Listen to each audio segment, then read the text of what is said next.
శ్రీపాద్ గురు మహారాజ్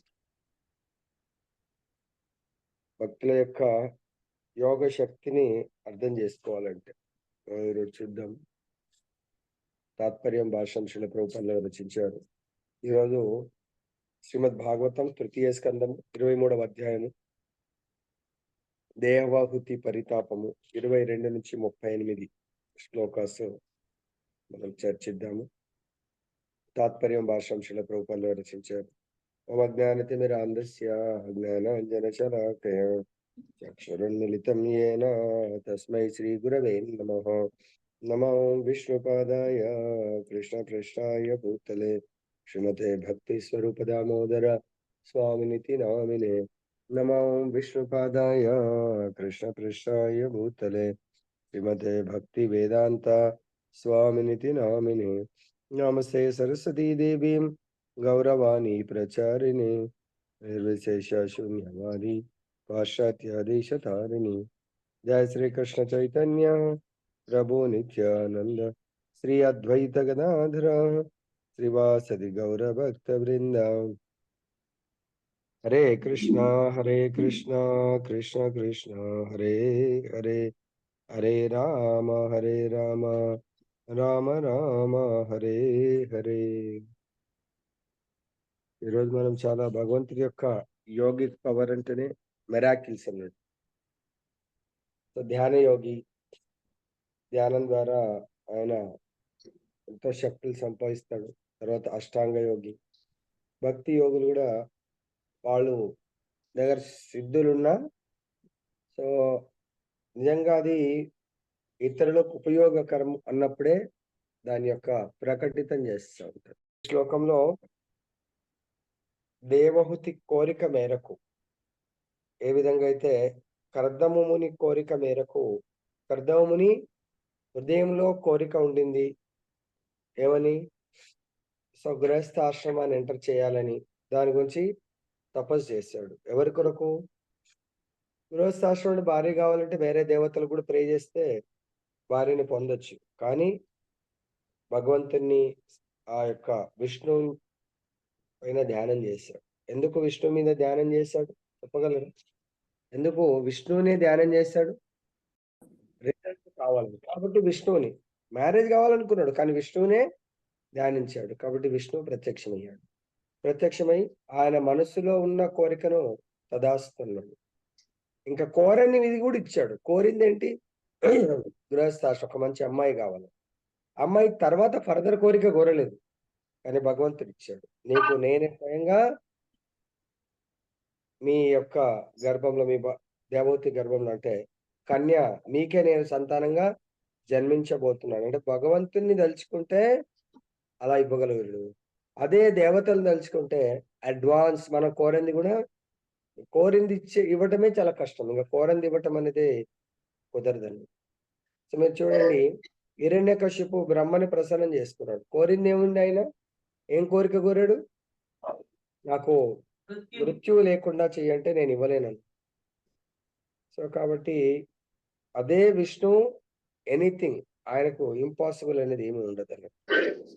కాబట్టి ఇక్కడ విష్ణు ఆ విధంగా ప్రసన్నమై కర్దమునికి ఏదైతే వరాలు ఇచ్చాడో, కర్దముని తన యొక్క భార్య అయినటువంటి దేవహుతి ఆమె భర్తను వదిలేసి తపస్సు చేయడానికి పోలేదు. భర్తతో ఉంటూ మళ్ళీ ఆ భర్త యొక్క కర్తవ్యం గుర్తుపెట్టుకోండి. ప్రభుజీ, మా భర్త అసలే డివోషన్ చేయడు. భర్త అనేవాడు భార్యని భక్తిమయ జీవితంలో ఎంగేజ్ చేయాలి, నియుక్తం చేయాలి. మనమే ఉండము. ఇక ఆమె లేచి చేస్తూ ఉంటే మన మాట వినమంటే ఇక ఏం చేస్తారు? సరే, ఆమె ప్రారంభ కర్మ చేస్తూ ఉంటది అనుకోండి, కానీ నిజంగా మన అర్హత కోల్పోతామంట. దయచేసి గుర్తుపెట్టుకోండి. పతి పత్ని, పతి అంటే మనం కూడా ఏం చెప్తారు? రక్షించేవాడు.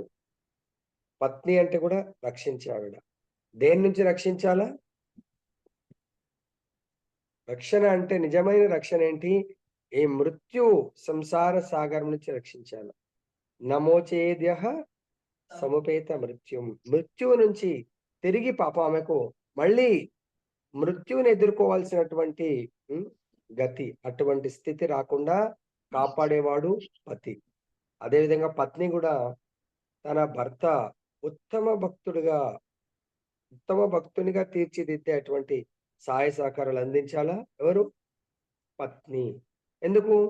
ఆయన భగవంతుడి భక్తి నుంచి డీవియేట్ అయ్యి ఇంకెక్కడైనా వెళ్ళిండనుకోండి, అప్పుడు ఆయన చేసే పాపాలు ఆమెకైతే రావు.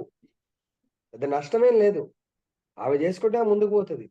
కానీ కలిసి సహజీవనం చేస్తూ ఆయన కళ్ళ ముందు పడిపోతాడు. కాబట్టి దయచేసి ప్రేమతోని ఆయనను సేవిస్తూ, ప్రేమతోని భక్తిలో నియుక్తమయ్యేటి చేయండి. భార్యాభర్తలు ఇద్దరు భక్తిలో ఉంటే there is a chance of పిల్లలు కూడా భక్తిలోకి వచ్చే అవకాశం ఉంటది.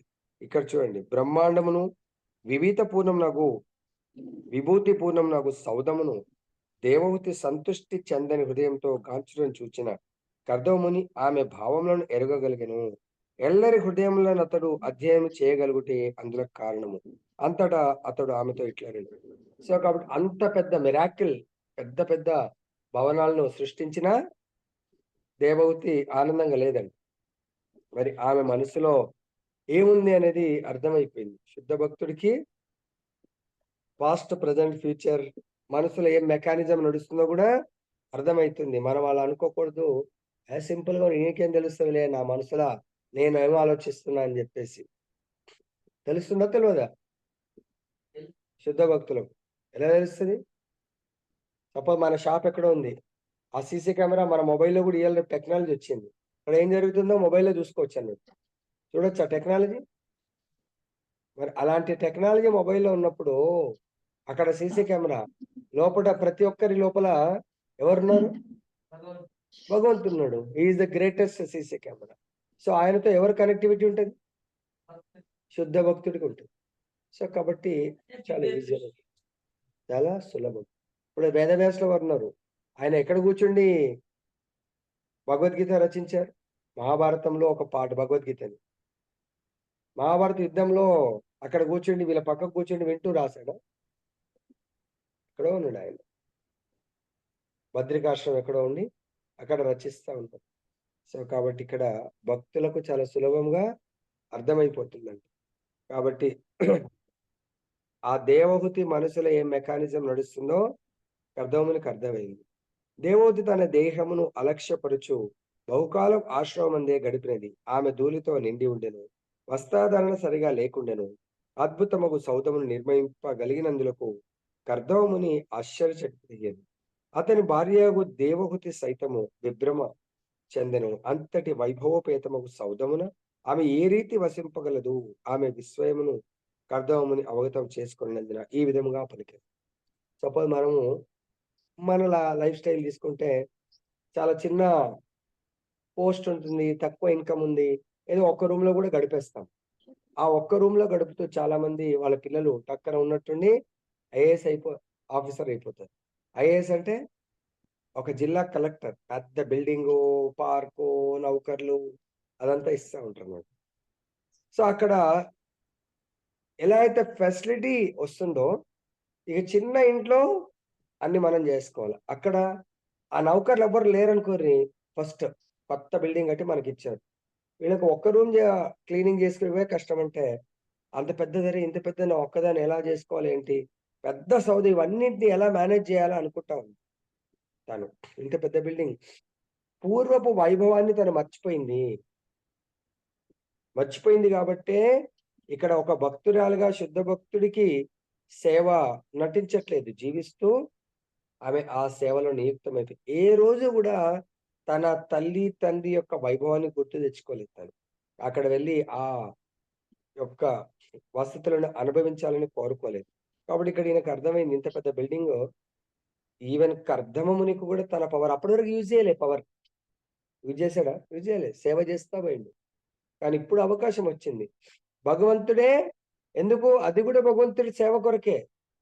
భగవంతుడే ఈ కన్యని పంపించాడు. తర్వాత ఆమెతో భగవత్ సేవ చేశాడు. మరి భగవంతుడే మాట ఇచ్చాడు కదా, నీకు నేనే సంతానంగా. ఆ భగవత్ సంకల్పం కొరకే తన కోరిక కోరింది, నాకు సంతానం కావాలి. మరి ఇప్పుడు ఈమెకు సంతానం ఇవ్వాలంటే ఆమెకు కావలసినటువంటి ఉన్నత వసతులు ఏర్పాటు చేయాలి. అవి ఎవరు చేస్తున్నారు? డైరెక్టర్ ఇండైరెక్ట్ భగవంతుడే ఆ యొక్క ఏర్పాట్లను జస్ట్ తన సంకల్పం మాత్రంన ద్వారకలో భగవంతుడు 16,108 మందికి ప్యాలెస్లు కట్టిస్తాడు ద్వారకా సముద్రంలో. సో మరి కర్దమ ముని కూడా అప్పటి వరకు అది ఏమి పూరి గుడిసెలో ఉండేవాళ్ళు. అది చూసి ఆయన కూడా ఆశ్చర్యచకితుడవుతాడు. అదేవిధంగా తన భార్య ఇంత పెద్ద భవంతుడిలో ఎలా ఉండాలి అని ఆలోచిస్తుందని అర్థమై దాంట్లో ఇంకా అడ్వాన్స్ టెక్నాలజీ ఏర్పాటు చేస్తాను. ఏంటి అంటే ఆమె ఆ ఉన్న చైతన్యంలోంచి భోగాలను అనుభవించే చైతన్యానికి రావాలి. భోగాలను కూడా ఆధ్యాత్మిక పరంగానే మరి రావాలంటే సంథింగ్ చేంజ్ అనేది ఉండాలి. ఇప్పుడు మనం ఏ చైతన్యంలో మనం రివర్స్ లో ఉన్నాం. మనం భోగాలను అనుభవించే చైతన్యంలో ఉన్నాము. కానీ ఇప్పుడు మనం కృష్ణ కాన్షియస్ ద్వారా ఏం ప్రయత్నం చేస్తున్నాం? భోగ త్యాగము. వాళ్ళు ఆల్రెడీ భోగ త్యాగంలోంచి భోగాన్ని అనుభవించడానికి కూడా కృష్ణ కాన్షియస్ భగవత్ సేవ కొరకే అవన్నీ భగవంతుడు క్రియేట్ చేయడం జరిగింది. మరి దాన్ని అనుభవించాలన్నా కూడా మనకు ఆ యొక్క అర్హత కావాలి. అర్హత రావాలంటే ఏం చేయాలి? ఇప్పుడు ఈ శ్లోకంలో చెప్తున్నాడు. నెక్స్ట్ శ్లోకంలో, ఓ దేవహూతి, నీవు మిగుల భీతి చెందినట్లు గోచరించున్నావు. మానవుల సర్వ అభీష్టములను ఒసగునట్టి శుక్ల కృతమగు బిందు సరోవరమున మొదట స్నానమాచరించి పిదప ఈ విమానమును అధిరోహింపుము. భాష్యము. తీర్థస్థానములకేగి అచ్చట గల జలమునందు స్నానమాడుట నేటికి నీ ఆచారముగా ఉన్నది. బృందావనమునందు జనులు యమునా నది యందు స్నానమాడుదురు. ప్రయాగ వంటి ఇతర ప్రదేశములలో వారు గంగా నదిలో స్నానమాడుదురు. తీర్థమాశీషాం వ్యాపకం అను పదము తీర్థ స్థానమున స్నానమాడుట ద్వారా కోరికలు తీరుటను సూచించును. బిందు సరోవరమున స్నానమాడుమనియు అంతటా పూర్వపు సౌందర్యము మరియు దేహ కాంతి తిరిగి రాగలవనియు కర్దవముని తన భార్యకు తెలిపెను. కాబట్టి ఇక్కడనేమో ఆమె తపస్విని లాగా ఉంది. సో మరి సంతానాన్ని పొందాలంటే ఆమె కోరుకున్నది ఏంటి? సంతానాన్ని పొందొచ్చు. 2 రకాల సంతానం ఉంటుందని మనం విన్నాము. తను ఒక స్త్రీ, పతివ్రత స్త్రీ సంతానం పొందడానికి కొరకు భర్తతో ఆమె సంగమం చేస్తే స్త్రీలు జన్మించవచ్చు. తను చాలా అందంగా తయారై భర్త తన పట్ల మోహితమై సంగమం చేస్తే పుత్రుడు జన్మిస్తాడని ఆల్రెడీ భాగవతం చెప్తుంది. ఆమె కోరిక ఏంటి? నా పట్ల నా భర్తకు ఆకర్షణ కలగాలి. మరి భర్తకు ఆకర్షణ కలగాలంటే ఈమె మొత్తం చూస్తే ఒక తపస్విని, ఒక యోగిని లాగా ఉంది. ఆకర్షణ అనేది ఎట్టి పరిస్థితిలో అంటే భౌతిక ఆకర్షణ కలిగే ప్రసక్తే లేదు. ఆ విధంగా ఉంది. మరి ఈ యొక్క దేహము ఆకర్షితం కావాలి. ఈవెన్ భౌతికంగా కూడా చూడండి. అంటే అఫ్కోర్స్ వాళ్ళ యొక్క స్థితి అంతా కూడా దివ్యమైనటువంటి ఆధ్యాత్మిక చైతన్యం అనుకోండి. సో మనం కూడా ఎప్పుడన్నా మన చైతన్యంలో మార్పు రావాలి అంటే చాలా సింపుల్. తీర్థ స్థలాలకు వెళ్ళి అక్కడ పుణ్య తీర్థాలలో స్నానం ఆచరించాలి. సో మనకు పుణ్య తీర్థాలు అన్నప్పుడు ఇక్కడైతే బిందు సరోవరం ఉంది. తర్వాత మనకు ఉపదేశామృతం ప్రకారము అన్ని తీర్థ స్థానాల్లోకెల్లా స్టెప్ బై స్టెప్ చెప్తారు. ఓకే, మనకు ఆ స్టెప్ బై స్టెప్ ఉపదేశామృతంలో ఏ శ్లోకంలో ఉంది? 11. సో ఇక్కడ మనకేం చెప్తున్నాడు? తీర్థ స్థానంలోకి, అది ముందు నుంచి ఉంది, ఇప్పుడు కాదు. అది సత్యయుగం నుంచి ఉంది. యుగం ఆరంభం నుంచి కూడా మనం నిజంగా మనకి ఏదైనా మంచి ఇచ్చాడు, స్పెషల్ గా మంచి జరగాల అనేది మనం ఆలోచిస్తే ఈ యొక్క భౌతిక బ్రహ్మాండాలన్నిటికంటే కూడా ప్రతి ఒక్కరి గోల్ భౌతికమైనటువంటి ఈ ప్రపంచంలో ఎన్నో బ్రహ్మాండాలు ఉన్నాయి. అనంత కోటి బ్రహ్మాండాలు. ఈ బ్రహ్మాండాలన్నిటికంటే కూడా వైకుంఠము, ఇవన్నీ బ్రహ్మాండాల యొక్క లక్ష్యము వైకుంఠం. అటువంటి వైకుంఠ లోకాలు కూడా ఎన్నో ఉన్నాయి. వైకుంఠ లోకాల హరే కృష్ణ. ఈ స్క్రీన్ షేర్ తీసేయండి. వైకుంఠ లోకాలన్నిటికంటే కూడా మథుర చాలా శ్రేష్టమైంది అంటుంది. ఎందుకు? వైకుంఠ లోకాల్లో భగవంతుడి యొక్క జన్మ అనేది జరగదు, అవతరణ అనేది జరగదు. కాబట్టి ఈ మర్త్యలోకంలోనే భగవంతుడి యొక్క మర్త్యలోకంలో అందులో మొదలో భగవంతుడు స్వయం భగవంతుడు కృష్ణం వందే జగద్గురుం. సో కృష్ణస్తు భగవాన్ స్వయం, భగవంతుడు స్వయం భగవానుడు అవతరిస్తారు దేవకి వసుదేవులకు. అటువంటి మథుర చాలా శ్రేష్టమైంది అని చెప్తున్నారు. మరి దీంట్లో ఎవరైనా చూడకపోతే మథుర చూడండి. నెక్స్ట్, మథుర కంటే కూడా ఉన్నతమైంది, శ్రేష్టమైంది బృందావనం అని చెప్తున్నారు. ఎందుకు? మథురలో భగవంతుడు అవతరిస్తాడు, బృందావనంలో ఎన్నో లీలలు చేస్తారు భగవంతుడు. కాబట్టి మథుర కంటే బృందావనం శ్రేష్టమైంది. తర్వాత బృందావనం కంటే గోవర్ధనం. గోవర్ధనం అంటే గోవర్ధన పర్వతం. మనందరం గోవర్ధన పర్వతం చుట్టూ పరిక్రమ చేశాం. సో అంటే చూడండి, వైకుంఠం కంటే మథుర, మథుర దర్శనం చేస్తే వైకుంఠ దర్శనం చేసినట్టు. అటువంటిది మథుర కంటే బృందావన్, బృందావన్ దర్శనం చేసుకోవడమే కాదు, పరిక్రమ చేశాం. అంటే బృందావన పరిక్రమ చేస్తే వైకుంఠ పరిక్రమ చేసినట్టు, వైకుంఠ లోకాలన్నిటి పరిక్రమ చేసుకుంటుంటాం. ప్రదక్షిణం చేసినంత పుణ్య ఫలితం అంట. బృందావన్ 8 కిలోమీటర్ల పరిక్రమ చేస్తే. తర్వాత బృందావనం కంటే కూడా గోవర్ధన పర్వతం. గోవర్ధన్ దగ్గర, ఎందుకంటే భగవంతుడు 7 రోజులు 7 పగలు తనకంటే పైన, తనని తలపైన ధరించాడు గోవర్ధన్. అటువంటి గోవర్ధనుడి యొక్క స్థలము చాలా శ్రేష్టమైంది. అటువంటి గోవర్ధనుడి యొక్క పరిక్రమ చేశాం అంటే ఆలోచించండి, వైకుంఠ లోకాల పరిక్రమ కేవలం బృందావన్ గోవర్ధన పరిక్రమ. ఈ జీవించుండగానే వైకుంఠ లోకాల దర్శనం చేసుకున్న దానికంటే కూడా ఎన్నో రెట్లు గొప్ప. వైకుంఠ లోకాలు, అన్ని లోకాలు ఎట్లయితే వినాయకుడు తల్లిదండ్రి యొక్క పరిక్రమ చేస్తే ముల్లోకాల పరిక్రమ చేసినట్టుగా భావించినట్టు, మనం కేవలం బృందావన పరిక్రమ చేస్తే వైకుంఠ లోకాల పరిక్రమ చేసినట్టు, గోవర్ధన గిరి పరిక్రమ చేస్తే వైకుంఠ లోకాల యొక్క పరిక్రమ చేసినట్టు. ఇంకా గోవర్ధనగిరి కంటే కూడా ఏ స్థానం ముఖ్యమైనది అంటున్నారు? రాధాకుండ్. సో రాధాకుండ్ యొక్క పరిక్రమ చేస్తే ఇంకా ఈ విశ్వంలో మనం ఏ పరిక్రమ చేయవలసిన అవసరం లేదు. రాధాకుండ్ యొక్క ఆ రాధాకుండ్ శ్యామకుండ్ లో ఎవరైతే స్నానం చేస్తారో, విశ్వం కాదు మొత్తం 2 సృష్టిల్లో ఉన్నటువంటి గంగలన్నిట్లో స్నానం చేసినట్టు. రాధాకుండ్లో ఒక క్షణం ఉంటే సరిపోతుందంట, మొత్తం అన్ని తీర్థ స్థలాల్లో మనం నివసించినటువంటిది. అటువంటిది చాలా మంది అందు గురించే రాధాకుండ్లో, బృందావనం వెళ్ళిన వాళ్ళు కంపల్సరీ వెళ్తారు, రాధాకుండ్లో స్టే చేస్తారు. మొన్న మేము లాస్ట్ ఇయర్ వ్రజమండల పరిక్రమ, రాధాకుండ్ అవతరణ దినం కూడా వస్తుంది. ఏ రోజు కృష్ణుడు రాధాకుండ్ని తవ్వి దాన్ని ప్రారంభించారు, ఆ రోజు బహుళాష్టమి ఏదో వస్తుంది. ఆ రోజు మేము స్వయంగా రాధాకుండ నైట్ వెళ్ళిపోయి అసలు ఎంటర్ కూడా కాలేము, అటువంటి క్లిష్ట పరిస్థితుల్లో మా అదృష్టం. సో మేము అక్కడ వెళ్ళి మన గురు మహారాజ్ మందిర్లోంచి రాధాకుండ అవతరణ ఇది చూడడం జరిగింది.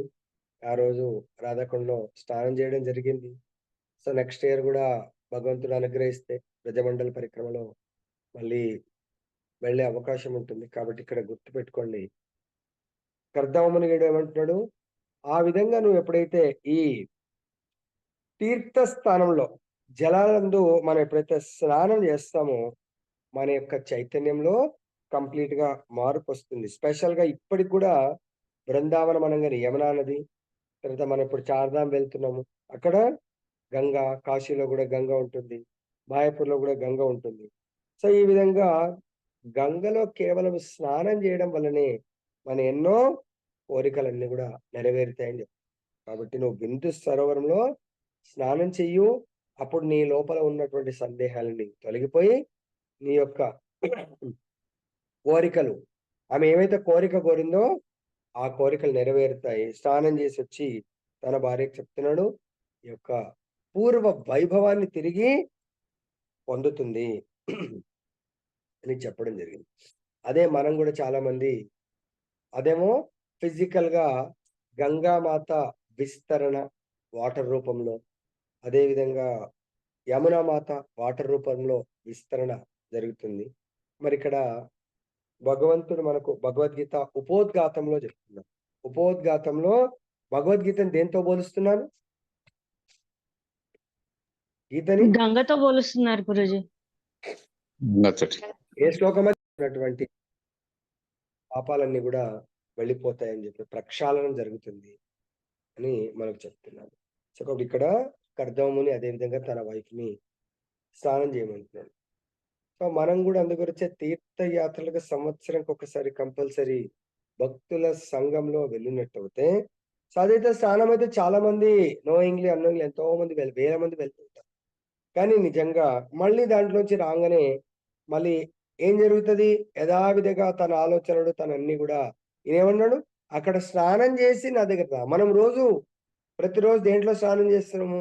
మార్నింగ్ పూట భాగవత అమృతాన్ని ఆస్వాదిస్తున్నాము, ఈవినింగ్ గీతామృతాన్ని ఆస్వాదిస్తున్నాం. ఇంకా there is no chance of attacking మాయా.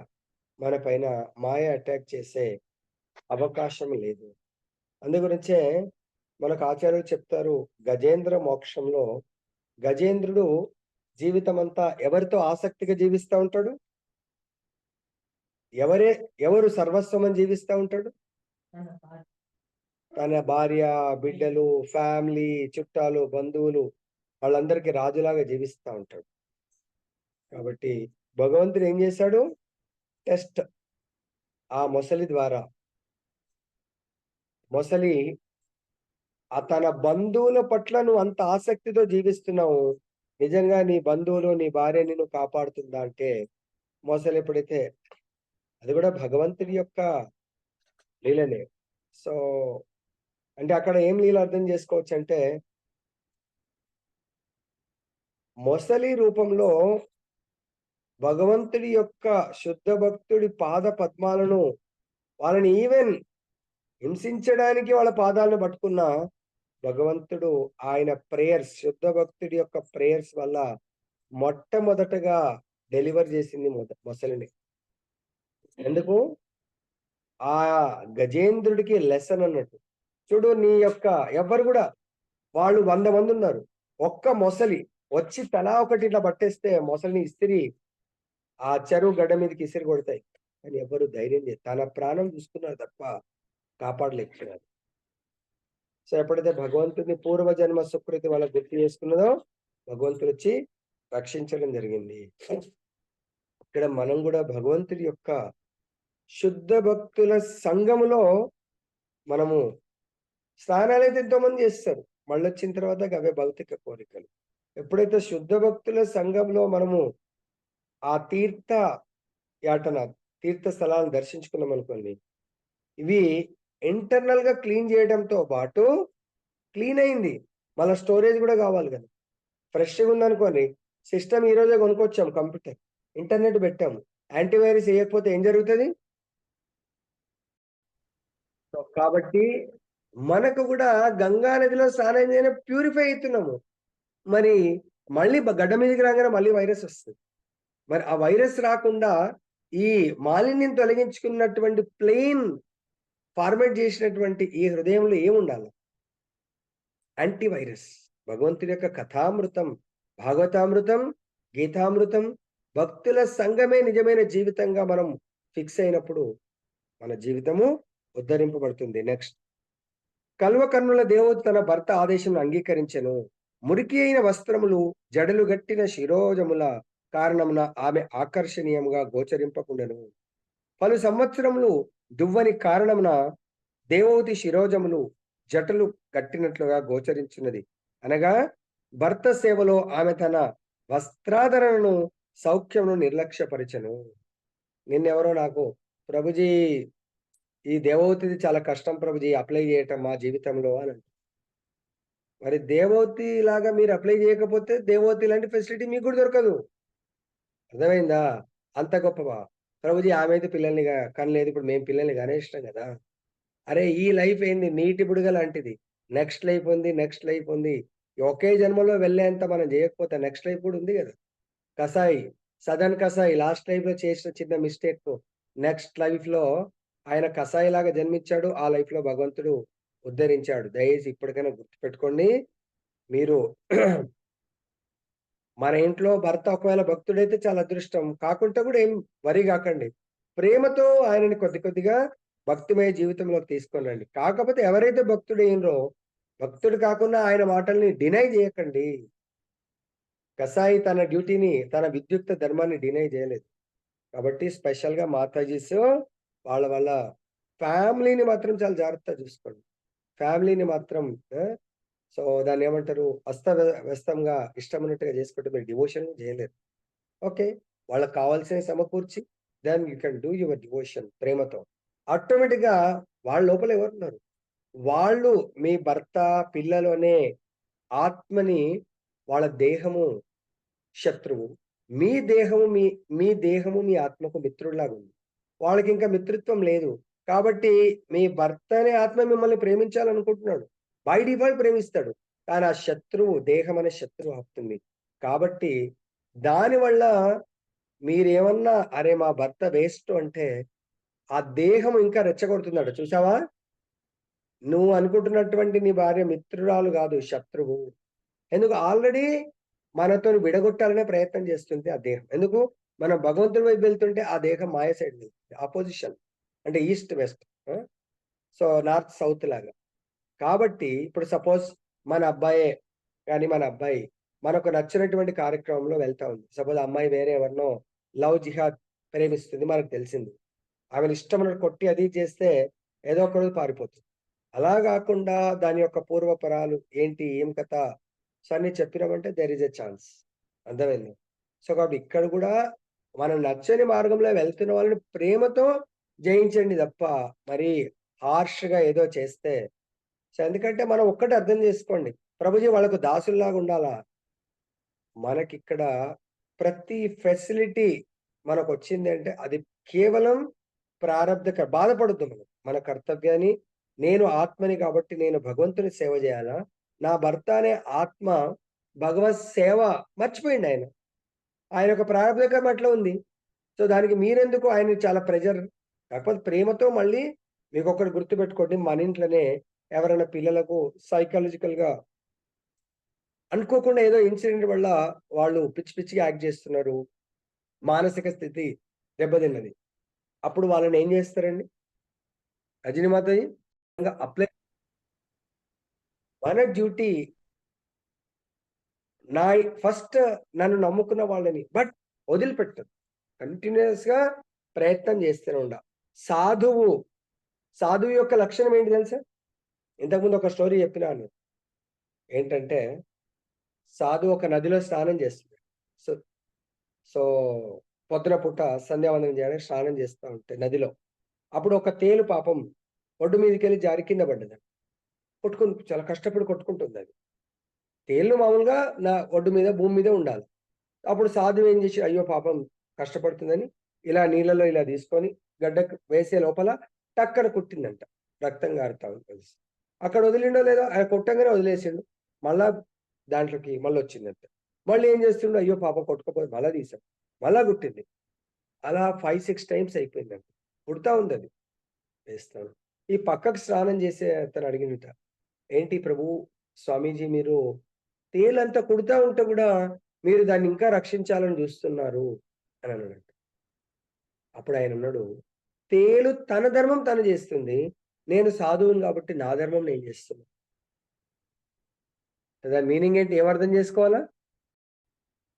గుర్తుపెట్టుకోండి. కృష్ణ కాన్షియస్‌కి ఎవరైతే వచ్చిందో సాధు స్వభావం వాళ్ళ హస్బెండ్ ఉండని, పిల్లలుండని, బయట వాళ్ళుండని మనకు 5.18లో ఏమన్నారు?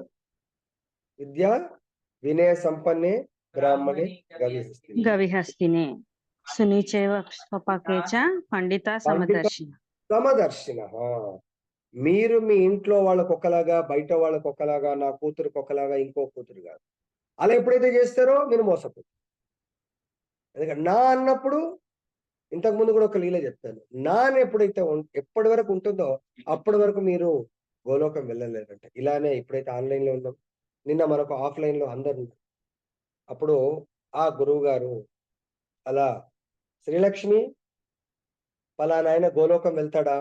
ఆ! వెళ్ళడు గురువుగారు. తర్వాత ఇతను గోలోకం వెళ్తాడా? వైకుంఠం వెళ్ళడు గురువుగారు. సరే మీ అమ్మ పక్కకుంది గదా! మీ అమ్మ గోలోకం వెళ్తదా? మీ ముందట అవన్నీ శ్లోకాలు చెప్తే నేను వెళ్ళలేదు. ఆ! వెళ్ళలేదా? ఇంత మంచి భక్తే వెళ్ళలేదు. పోనీ నేను వెళ్తానంటే, మీరు కూడా వెళ్ళరు ప్రభుజీ. ఏంటబ్బా!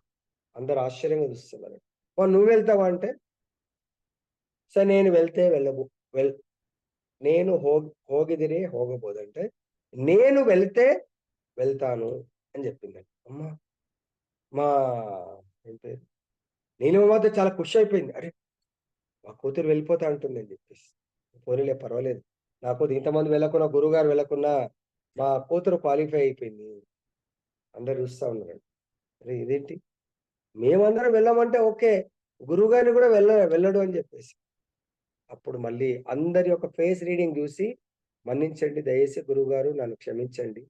నేను చెప్పిన మీనింగ్ ఏంటంటే, నేను అనే భావన నా లోపల నుంచి వెళ్ళిపోతే అప్పుడు నేను వెళ్తాను. అంటే నేను అని ఎప్పుడు ఈ దేహాన్ని ఐడెంటిఫై చేస్తా. నేను అనే అహంకారం ఎప్పటి వరకు నేను, నాది అనేది ఉంటదో, అప్పటి వరకు ఈ భూ ప్రపంచాన్ని వదిలిపెట్టమను. కాబట్టి మరి ఆలోచించండి. ప్రతి ఒక్కరి పట్ల సమదృష్టితో వ్యవహరించండి. ఇక్కడ అందుగురించి ఆమె నేను అనే విషయం మర్చిపోయింది. ఇక్కడ ఎందుకు? ఈ దేహము కేవలం నా భర్త యొక్క సేవనే. ఆ భర్త ఏం చేస్తున్నాడు? ఆయన కేవలం నా జీవితం భగవంతుడి సేవనే. అది అన్నట్టు సీక్వెన్స్. కర్దమముని భగవంతుని సేవిస్తున్నాడు. తను భగవంతుని సేవించడమే తన జీవిత పరమ లక్ష్యంగా సేవిస్తా ఉంది కాబట్టి, ఫుడ్ చూసుకోలేదు. కొన్ని సంవత్సరాలు గడిచిపోయిందంట. మాతాజీలకు ఒక్కరోజు కూడా అంటే దూయకపోతే వాళ్ళకంత ఎట్లనో ఉంటుంది. కాబట్టి ఆమె మొత్తం జడలు ఒక ఆ! ఆహ్, దాన్నేమంటారు? సన్యాసినిలాగా మొత్తం జడలు కట్టిపోయింది అన్నీ గూడా. సో, దాన్ని ఏం చేస్తుంది మీ నెక్స్ట్ శ్లోకం? ఆమె దేహంపై మట్టి పేరుకొని స్తనములు వివర్ణములై ఉండెను. ఆయనను ఆమె సరస్వతి నది పవిత్ర జలములు కలిగిన ఆ సరోవరమున ప్రవేశించెను. భర్త ఆజ్ఞ ప్రకారము ఆ యొక్క బిందు సరోవరంలో ప్రవేశించింది. అంటే అదే అన్నట్టు. అలా మనం గూడా శుద్ధ భక్తుడైనటువంటి భర్త మామూలు భర్తలు కూడా రెస్పెక్ట్ జేయాల. అట్లని ప్రభుజీ మా భర్త భక్తుడు గాదు రెస్పెక్ట్ చేయొద్దంటే, ఒకసారి మీకు స్త్రీ శరీరం అనే వరము భగవంతుడిచ్చాడంటే ప్రతి ఒక్కరు దయచేసి నిజంగా మీరు దేవహూతి లాంటి ఈ జన్మలో వస్తుంది అవకాశం నెక్స్ట్ లైఫ్‌లో అన్న ఉత్తమమైనటువంటి జన్మ రావాలంటే ఈ యొక్క ఫార్ములాస్ పాటించండి. భర్త చెప్పాడు, భార్య దాంట్లోకి ప్రవేశించింది. నెక్స్ట్ ఆ సరోవరపు అంతర్భాగమున గల గృహమున నవయవ్వన వతులను మరియు పద్మము వలె సుగంధము కలవారును అగు 1000 మంది కన్యలను ఆమె దాల్చెను. అంటే లోపలికి వెళ్తేనే కదా ఎప్పుడైనా రిజల్ట్ తెలుస్తుంది. బయట ఉన్నప్పుడు వాళ్ళు కనబడలేదు. భర్త అంత అద్భుతమైనటువంటి అరేంజ్‌మెంట్ చేస్తాడు. అంటే భగవంతుడు గూడా మన యొక్క ఆరాధ్య దైవము కృష్ణ భగవానుడు గూడా భగవద్భక్తులతో మనకు అన్ని ఫెసిలిటీస్ అరేంజ్ చేస్తా ఉంటారు. మనకు తెలియదు ఉట్టి బయట నుంచి చూస్తే వాటర్ లాగుంది. కానీ లోపల గొప్ప భవంతుంది. అక్కడ 1000 మంది సేవకురాలను ఏర్పాటు చేశాడు తన యొక్క భర్త. నెక్స్ట్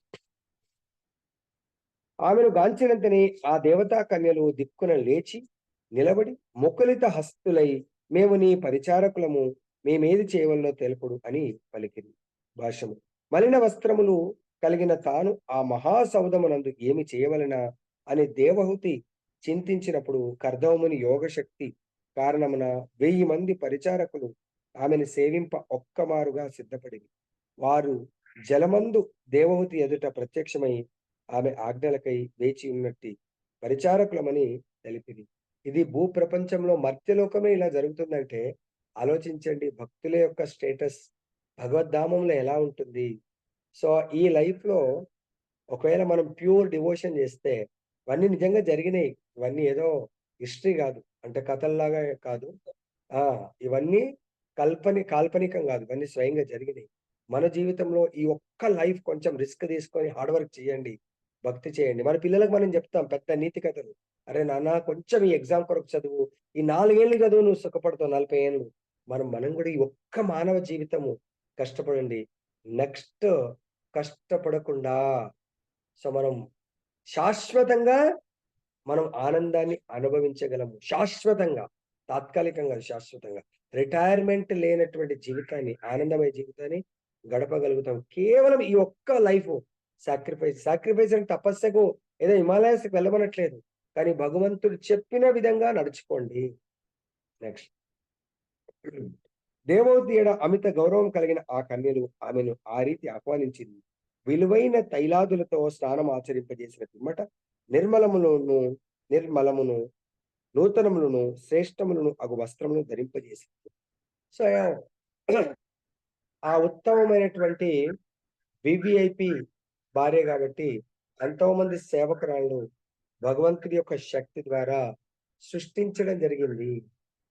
చనిపోయిన అతన్ని బతికించడమే కష్టం అంటే లేని వాళ్ళని సేవ కొరకు క్రియేట్ చేయడం జరిగింది. పని మనుషులు నోటిఫికేషన్ ఇచ్చి అపాయింట్మెంట్ చేసుకోవడం కాదు. యోగ శక్తితో ఆల్రెడీ ఎంతో మంది ఆత్మలు వెయిటింగ్ చేస్తా ఉన్నారు. సో ఇటువంటి ఉత్తమ భక్తులకు సేవించడానికి వాళ్ళకు శరీరాలు ఇచ్చి క్రియేట్ చేయడం జరిగింది. కొన్నిసార్లు మనకు కూడా కాంట్రాక్ట్ బేసిస్ జాబ్, డిపార్ట్మెంట్ లో పర్మనెంట్ వాళ్ళు ఉంటారు, టెంపరీ ఉంటారు. సో అక్కడ టెంపరీగా వాళ్ళందరూ దే ఆర్ టెంపరీ. ఎగ్జిబిషన్ లో కూడా పర్మనెంట్ జాబ్ హోల్డర్స్ ఉంటారు. 2 months కొరకు టెంపరీగా తీసుకుంటా ఉంటారు.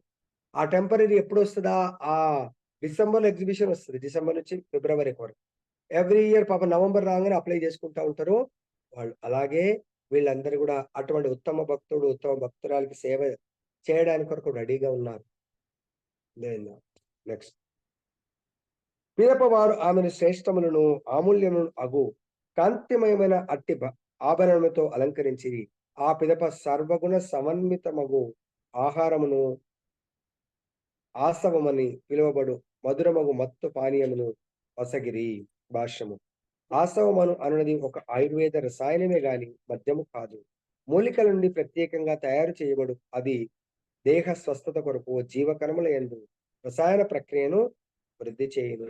సో మనం ఇంకా ఏదైనా పార్టీకి పోయినప్పుడు జనరల్ గా మనకు కూడా నిన్న కూడా గెట్ టుగెదర్ పార్టీ జరిగింది. భక్తుల సంఘము, సాధు సంఘ ప్రోగ్రామ్. దాంట్లో కూడా ఎన్నో వెరైటీస్ ప్రసాదము మన శంకర్ ప్రభుజీ, సుచరిత మాతాజీ, తర్వాత డాక్టర్ ప్రతిభ మాతాజీ. సో అది చూసి ఇంకా వేరే భక్తులు కూడా చాలా మంది ఇన్స్పైర్ అయ్యి, ప్రభుజీ మొత్తం ప్రసాదం అయితే పెట్టించలేము, కానీ మా వంతు కర్తవ్యం కొంత ప్రసాదానికి మేము ఆఫర్ చేస్తామని జయశ్రీ మాతాజీ చాలా సీనియర్ సిటిజన్, తను కూడా చాలా పెద్ద మనసుతో ప్రభుజీ ఎవ్రీ మంత్ 1000 రూపీస్ భక్తుల సేవకు నాకు అవకాశం ఇవ్వండి అని కోరుకోవడం జరిగింది. సో ఈ విధంగా మనకి ఇక్కడ ఈ లైఫ్ లో అంటే తన పాస్ట్ లైఫ్ లో సన్యాసిని లైఫ్ అంటే భక్తురాలి లైఫ్ లో ఏమీ కోరుకోలేదండి. ఎగ్జామ్ కంప్లీట్ గా ఎట్లయితే రామచంద్రుడు సీతమ్మ వారు వనవాసంలో ఉన్నారో అలాంటి జీవితాన్ని గడిపింది ముని ఆశ్రమంలో. తర్వాత భగవంతుడు చూడండి, ఆమె కోరకుండానే ఇవన్నీ కూడా అంటే సేవకురాళ్ళు, బంగారు వజ్ర వైడూర్యాలతో కూడుకున్న ఇల్లు, ఆమె ఒంటి నిండా. తన తండ్రి అంత గొప్ప రాజైనా కూడా ఆయన దగ్గర కూడా అంత ఉండేనో లేదు తెలియదు కానీ, సో ఇక్కడ భగవంతుడి యొక్క కృప వల్ల ఇవన్నీ లభ్యమవుతా ఉన్నాయి. కానీ మనం ఏం చేస్తున్నాం తప్పు? ఇవన్నీ కొనుక్కోవడానికి చాలా కష్టపడతా ఉన్నాం. భారాన్ని మోస్తా ఉన్నాం. ఇంకా నాదైపోయింది, నా కూతురుకు 100 తులాలు పెట్టాలా, ఇంకో కూతురు పెళ్ళైన వాళ్ళకు కూడా నా మనవరాలకు పెట్టాలా. అరే మీది ఆల్రెడీ ఏజ్ అయిపోయిందబ్బా, వాళ్ళు చేసుకుంటారు. యు ఆర్ సీనియర్ సిటిజన్, మీరు ఇది ప్రయత్నించి మీ లైఫ్ గురించి ప్లాన్ చేసుకోండి. నెక్స్ట్ లైఫ్ నాది ఏంటి పరిస్థితి? సో రామోజీరావు పాపం 1000 కోట్లు ఆస్తుంది, ఏమైంది? ఆయన ఎంతో మందికి మంచి చేసిన పుణ్యకర్మ మేబీ నెక్స్ట్ లైఫ్ లో పుణ్యాన్ని అనుభవించడానికి పోతుంది, కానీ వైకుంఠం వెళ్ళగలడా? ఒకవేళ అటువంటి పుణ్యకర్మ చేస్తే వెళ్తాడు, కానీ కంప్లీట్ గా చనిపోయే వరకు కూడా భౌతికమైనటువంటి కార్యంలో నియుక్తమయ్యాడు. రిటైర్ అయ్యి వానప్రస్థ జీవితాన్ని గడపలేకపోయాడు. కాబట్టి ఇప్పటికైనా మన దాంట్లో ఈ చాలా మంది మాతయ్యలకు బంగారము నగల పట్ల చాలా ఆశ ఉంటే ఆశను తొలగించుకోండి. దాని కొరకు పాపం భర్తల్ని కష్టపెట్టి నాకు ఇది కొని అది కొని, ఇప్పుడే అసలే బంగారం చాలా కాస్ట్లీ అయిపోయింది. దాన్ని వేసుకుంటే మళ్ళీ మనం ఒక్కసారి ఒంటి నిండా వేసుకొని పోతే ఆహా వీళ్ళ చాలా బంగారం ఉన్నట్టుంది. సో దాని పట్ల మనకు ఆసక్తి కలుగుతాం. సో కొద్దిగా మనం ఏది వచ్చిన తర్వాత వైరాగ్య జీవితం, భగవంతుడి యొక్క భక్తియుక్త సేవకు ఎక్కువ టైం కేటాయించండి. అప్పుడు నెక్స్ట్ లైఫ్ భగవంతుడు ఇలాంటి కోరకుండానే ఇవన్నీ ఫెసిలిటీస్ కల్పిస్తూ ఉంటాడు. నెక్స్ట్ ఆమె తనను అద్దమునందు చూసుకొనను, ఆమె దేహం పూర్తిగా మలిన దూరమయ్యేను, ఆమె పూలమాలలచే అలంకరింపబడెను. నిర్మలగమగు వస్త్రములను ధరించి మంగళకరమగు తిలకముచే అలంకృత అయి ఆమె పరిచా పరిచారికలచే గౌరవముగా సేవింపబడెను. సో మొత్తం డ్రెస్ కోడ్ చాలా బాగా అలంకరించుకున్నది. తర్వాత అన్నీ బాగున్నాయి. ఇవన్నీ ఉండి ఒక్కటి లేకపోతే ఆ అందానికి కలరాదు. ఏంటా ఒకటి? డ్రెస్ ఉంది, బాగా నగలున్నాయి, అన్నీ ఉన్నాయి. ఇంకా ఫేస్‌లో ఏముండాలా? తిలకం ఉండాలి చెప్పండి. తిలకం గురూజీ. తిలకం ఆ! మంగళకరమగు తిలకము. సో నన్ను అందు గురించే కొంతమంది తిలకం పెట్టుకొని రాలేదు. ఇష్టమున్నా, ఇష్టం లేకున్నా మనం తిలకం పెట్టాం. కొంతమందికి ఇష్టం ఉండదు తిలకం. అర్థమైందా? ఆ తిలకమే తిలకం అంటే మనకు ఆచార్యులు చెప్తారు. తిలకము లేనటువంటి ఫేస్ శ్మశానంతో అంటే తప్పుగా భావించకండి. శాస్త్రం శ్మశానంతో సమానమంట. ఏ ఫేస్ ఫోరెడ్ ఇది తిలకం ఎప్పుడైతే పెడతామో, ఆ తిలకం పెట్టడంతోనే సాక్షాత్ లక్ష్మీనారాయణులు ఈ మధ్య ప్లేసు లక్ష్మీనారాయణ ప్లేస్ అంట. రాధాకృష్ణుల ప్లేస్ అంట. సో కాబట్టి ఇక్కడ లెఫ్ట్, రైట్ శివుడు, బ్రహ్మ ప్లేస్ అండి. వాళ్ళు ఒకరు ఫ్యాను, ఒకరు మోర్ పంక్‌తో సేవ చేస్తా ఉంటుంటారు. ఈ పాదం భగవంతుడి యొక్క తులసి ఈ పాదాలకు తులసి మనం ఆఫర్ చేస్తామండి. అంటే మన నుదిటి మీదనే సాక్షాత్ రాధాకృష్ణుడు, లక్ష్మీనారాయణుడు నివాసం ఇది. వాళ్ళ నివాస స్థానం ఇది. ఎప్పుడు నివాస స్థానము? ఎప్పుడైతే మంగళకరమైనటువంటి వైష్ణవ తిలకాన్ని ఎప్పుడైతే ధరిస్తారో అది భగవత్ నివాస స్థానంగా మారుతుందంట. ఎవరైతే ఈ తిలకాన్ని ధరించరో నేను కూడా పెట్టకపోతుండే పెళ్ళైన కొత్తలో. మా అత్తయ్య చెప్పేది లేదు పెట్టుకో. సో ఏం కాదు అంటే ఒక్కొక్కటి మార్పు. సరే నేను అనుకున్నాను ఓకే. కానీ బాగుండదేమో అనుకున్నాను. సరే పెట్టుకొని పోతే ఆ ఒక్కరోజు 2 రోజులు అన్నారు. ఇదేంటి అదేంటి. సో తర్వాత నార్మల్ అయింది. అర్థమైందా? ఏదో ఒకటి మంచి కార్యానికి మనం ఏదో ఒక సందర్భంలో ప్రారంభమే చేయాలి. తర్వాత అభ్యంగ స్నానమును ఆచరించిన ఆమె సర్వ ఆభరణములతో అలంకృతమయ్యెను. పతకమును కలిగిన ఒక ప్రత్యేక కంఠాభరణమును ఆమె ధరించెను. కరకంకణములను బంగారు నూపురములను ఆమె దాల్చి ఉండెను. సో ఇక్కడ అభ్యంగ స్నానము, మామూలు స్నానం అంటే మెడ వరకు, అభ్యంగ స్నానం అంటే తనతో స్పెషల్ అకేషన్‌లో తప్పకుండా వాళ్ళు సపోజ్ ఏదైనా పూజ ఉంది. దానికి కంప్లీట్‌గా మనమంటే రోజు తలస్నానం చేయొచ్చు. మాతాజీ వాళ్ళకు రోజు రికమెండెడ్ కాదు. ఎందుకంటే వాళ్ళకి హెల్త్ పాడవుతది కాబట్టి. సో వాళ్ళు స్పెషల్ అకేషన్‌లో తప్పకుండా చేసి ఆ పూజకు రావాల్సి ఉంటుంది. నెక్స్ట్ బహురత్నమయమైన కాంచన మొలనూలును ఆమె కటి ప్రదేశమున ధరించెను. ఇంకను ఆమె విలువైన హారములతోనూ, మంగళకర ద్రవ్యములతోనూ అలంకరింపబడెను. భాష్యము. కేసరము, కుంకుమ, గంధము అనునవి మంగళకర ద్రవ్యములు. స్నానమాచరించుటకు పూర్వము వాడెడి మంగళకర ద్రవ్యములు ఇంకొన్ని కలవు. ఆవ నూనెతో కలిపిన పసుపు అటువంటిదే. అది దేహమంతయు అల్దుకొనబడును. దేవహూతిని నఖ శిఖ పర్యంతము స్నానమాచరించుటకు అన్ని రకములగు మంగళకర ద్రవ్యములు వాడబడినవి. సో కాబట్టి ఎంతో మంది సేవకులు ఇది ఇప్పటిది కాదు పూర్వకాలం నుంచి ఆచారంగా వస్తా ఉంది. మాతాజీలు ఎటువంటి ద్రవ్యాలు మంగళకర కానీ ఈరోజు ఏం చేస్తున్నారు? అన్ని అమంగళకరమైనటువంటి వాడుతా ఉన్నారు. కాస్మెటిక్స్ అవన్నీ కూడా ఆర్టిఫిషియల్. ఒక్కటి కూడా నిజమైంది ఉండదు. అన్ని కూడా ఇక మనం చెప్పలేం గాని అవన్నీ కూడా డబ్బులు పోతాయి. మంగళకరమైనవి కావు. ప్రతి ఒక్కటి కూడా ఇటువంటి అంటే నేచురల్ సహజమైనటువంటి సంపదని వాడుకొని వాళ్ళు అలంకరించుకోవాలని చెప్పేసి మనకు బోధిస్తున్నారు. 33 సుందరమగు దంత వరుసతోను చక్కని కనుబొమ్మలతోను ఆమె ముఖము శోభించెను. ఆమె స్నిగ్ధములగు కనుకొనలు కలువ మొగ్గలను పరాభవించుచున్నట్లుండెను. ఆమె ముఖము నల్లని ముంగురులతో శోభిల్లెను. వైదిక సంస్కృతిని అనుసరించి తెల్లని దంతములు మిగుల శ్లాఘనీయమైనవి.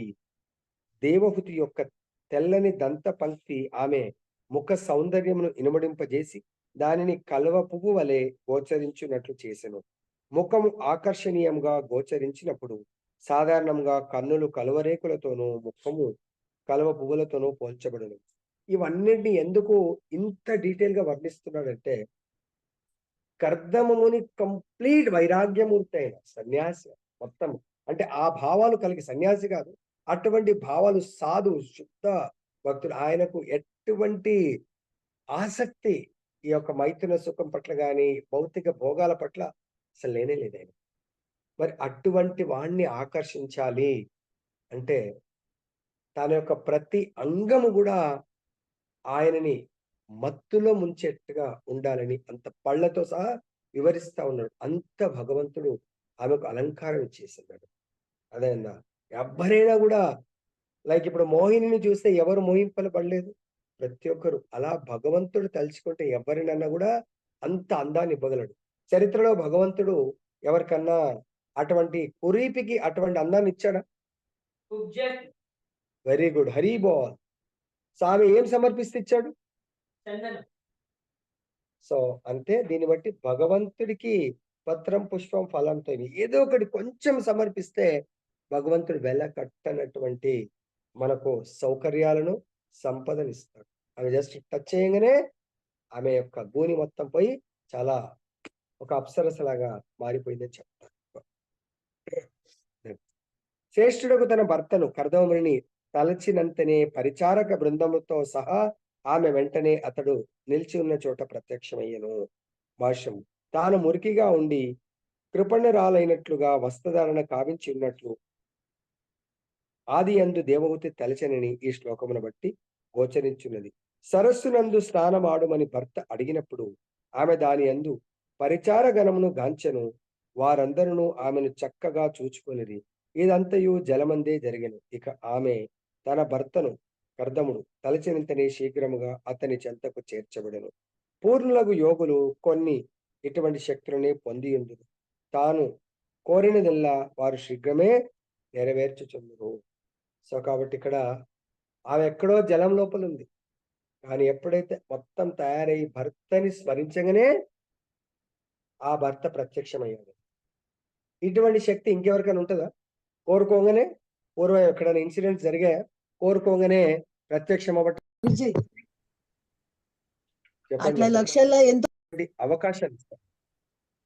సో కాబట్టి మా రమేష్ ప్రభు ఒకవేళ లైన్ లో ఉంటే ఇప్పటికైనా కొద్దిగా మెల్లమెల్లంగా రోజు మీరు ఏమి తపస్సు చేయకుండా వినే తపస్సు మాత్రం చేయండి ప్రభుజీ, నా రిక్వెస్ట్.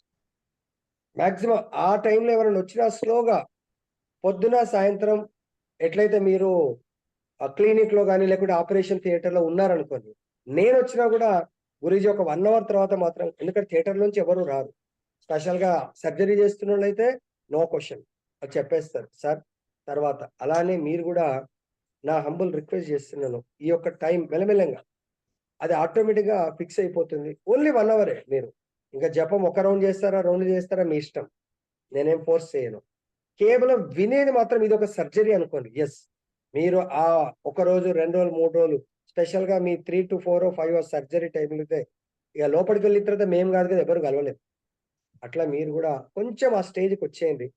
కేవలం వినండి. మీరు ఆ వినడం వల్ల మీరే అనుభవిస్తారు. చూడండి. ఓకే, నెక్స్ట్ చూద్దాం. భర్త సన్నిధిలో తాను 1000 మంది పరిచారికల బృందంతో పరివృత్తమై ఉండుటను గాంచి అతని యోగ శక్తికి ఆమె విస్మయం ఉండెను. భాష్యము. సమస్తము అద్భుతముగా జరిగిపోవుటను దేవహూతి గాంచెను. ఆయనను భర్త ఎదుటకు కొని రాబడినంతనే అదంతయు అతని యోగశక్తి ప్రభావంనే జరిగినదని ఆమె తెలుసుకొనగలిగదు. కర్దమముని వంటి యోగికి ఏదీనూ అసాధ్యము కాదని ఆమె అవగతం చేసుకోలేదు. కాబట్టి ఇక్కడ చూడండి, భార్య ఆ ఫెసిలిటీ అన్ని చూసి ఎస్, ఇది ప్యూర్లీ నా యొక్క భర్త చేసినటువంటి యోగ శక్తి, ఆయన తపోశక్తి. అదే విధంగా మనం కూడా ఎదుటి వాళ్ళని వాళ్ళ యొక్క సేవని గుర్తించడం ప్రారంభించాలి. ఏదైనా జరిగింది మిరాకిల్ అనుకోకుండా మొత్తం ప్రోగ్రామ్ అంతా చాలా బ్రహ్మాండంగా, అది భక్తుల యొక్క దాన్ని ఏమంటారు, భక్తుల యొక్క కృషి, భక్తుల యొక్క భక్తికి ఫలముగా గుర్తించాలి.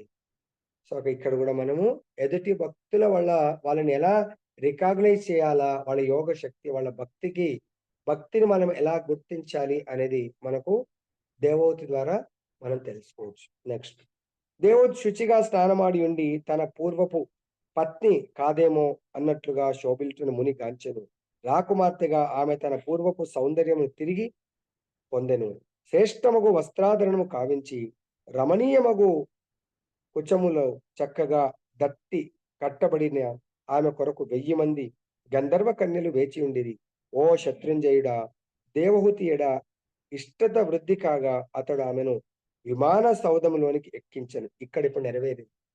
దేవహూతి ఎడ ఇష్టత, ఆమె యొక్క ఆకారాన్ని చూసి అప్పుడు ఆటోమేటిక్‌గా ఆయన మోహించాడు ఇంకా. నెక్స్ట్ వివాహమునకు పూర్వం తల్లిదండ్రులచే కర్దముని చెంతకు గొని రాబడినప్పుడు దేవవతి సుందరియగు రాకుమార్తె అయ్యుండెను. ఆమె పూర్వపు సౌందర్యమును అతడు గుర్తుకు తెచ్చుకొనెను. కానీ వివాహ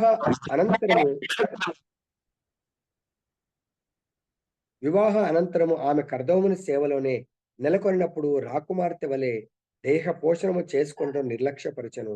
అటువంటి పోషణము చేసుకొను మార్గము లేకుంటే దానికి కారణం ఆమె భర్త ఆశ్రమవాసి సర్వదా అతని సేవ ఎందే నెలకొని ఉన్న కారణమున రాచ సౌందర్యము కనుమరుగై ఆమె కేవలము ఒక సాధారణ సేవిక వలె అయ్యెను.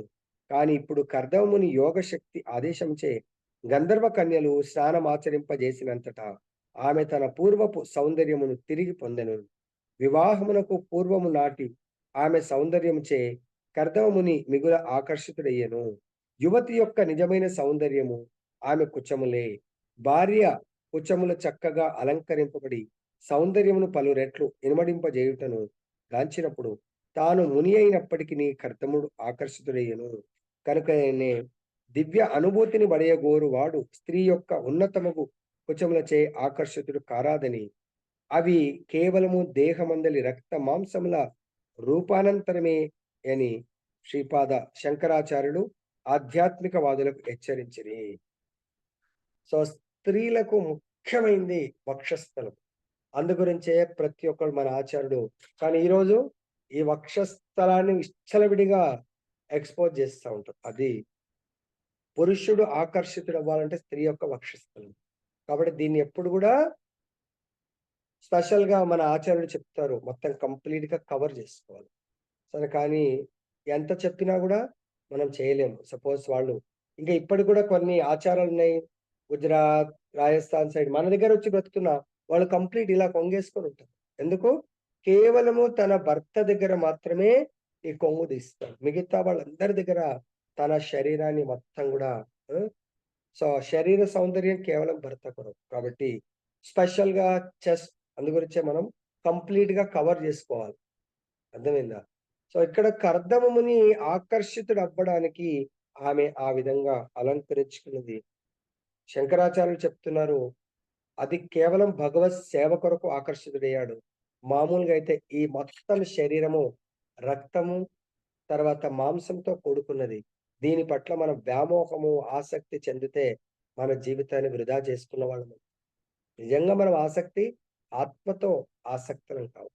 నెక్స్ట్ గంధర్వ కన్యలు సేవ చేయుచుండా ప్రియపత్ని ఎడ అనురక్తుడైనట్లు గోచరించినను ఆ ముని తన మహిమను ఆత్మపై నియంత్రణ కోల్పోవలేదు. ఆ విధంగా విమాన సౌధమందు కర్దముని తన భార్యతో చుక్కల నడుమ చంద్రుని రేయందు సరస్సులతో కలువ గణమును వికసింపజేయువాడు మళ్ళీ శోభించను. ఆ సౌధము ఆకాశమునందున్న పూర్ణ చంద్రుడు మరియు తారకలతో పోలిక ఈ శ్లోకమునందు సుందరముగా వర్ణింపబడింది. కర్దముని పూర్ణ చంద్రుని పోలగా అతని భార్యకు దేవహుతిని చుట్టియున్న కన్యలు తారకల వలె ఉండిరి. పౌర్ణమి నాడు తారకలు చంద్రుడు కలిసే సుందరమగు నక్షత్ర సమూహమును ఏర్పరచును. అదేవిధంగా ఆకాశమందలి విమాన సౌధమున భార్యా సమేతుడకు కర్దముని మరియు వారిని చుట్టి ఉన్న దేవాంగనులు పున్నమి నాటి చంద్రుడు నక్షత్రం వలె గోచరించను. కాబట్టి ఎప్పుడైతే ఒకరి పట్ల తన ఆకర్షణతో సంబంధం లేదు. భర్త యొక్క ఆకర్షణ. తన యొక్క గోల్ ఏంటి? భగవంతుడి యొక్క స్వరూపాన్ని, ఆ భగవంతుడి లాంటి ఉత్తమ భక్తుల్ని సంతానముగా పొందటం. దానికి ఫార్ములా తెలుసు. భర్తచే ఆకర్షింపబడితే చాలు. కాబట్టి భర్త చే ఆకర్షింపబడి భర్తతో ప్రయాణం ఆకాశ మార్గంలో ప్రయాణానికి సిద్ధం. అది కూడా పౌర్ణమి చంద్రుడిలాగా అతను అనిపిస్తా ఉన్నాడు. సో అక్కడ అందరు కూడా తారల్లాగా అనిపిస్తా ఉన్నాడు. మనం అంటే ఆ యొక్క శక్తి బలం చూడండి. భక్తుల యొక్క యోగ శక్తి బలం వల్ల మనం ఏదో ఇక్కడ ఆ హోటల్ ఈ హోటల్ కాదు. ఆయన డైరెక్ట్ ఫ్లోటింగ్ ఎయిర్ లో ఫ్లోటింగ్ విమానాన్నే వితౌట్ ఎనీ ఇంధనం క్రియేట్ చేయడం జరిగింది. జయ బలో గ్రంథరాజ్ శ్రీమద్ భాగవతం की जय, श्री श्री राधा रमन लाल की जय, जगन्नाथ बलदेव सुभद्रा महारानी की जय, गौर निताई भगवान की जय, जगत गुरु श्री प्रभुपाद की जय।